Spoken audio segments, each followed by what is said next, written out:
What's it like to be able to be 50 years removed from Bonnie and Clyde and back home here in Texas?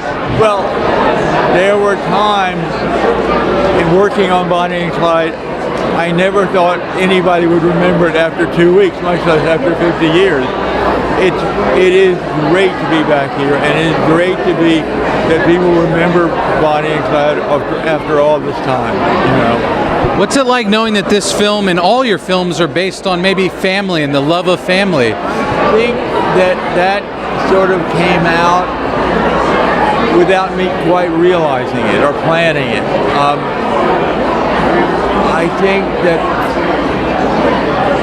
your work sort of tells you something about yourself. And I think somewhere along the way, I began to realize that my work is really all about family. And so I didn't know that going in. And a lot of times, I think you find out who you are through what you do. Can you talk about the way the French New Wave influenced Bonnie and Clyde in your whole career, maybe?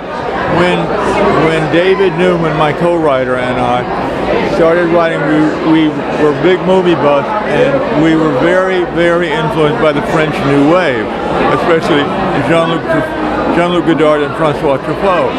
And we wrote Bonnie and Clyde for Francois Truffaut.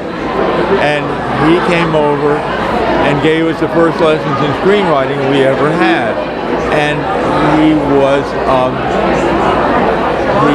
at that point, we sent him the script. He liked it, but he was committed to doing Fahrenheit, and so he couldn't do it.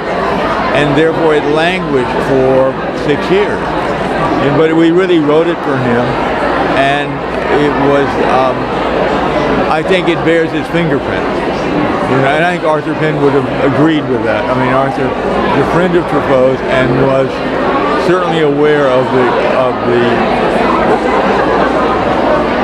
the importance of the French New Wave for us all. You've always been writing through the decades. Are you still writing? I hope so. I sit down at the computer every day. I hope what comes out is writing. I'm not sure sometimes.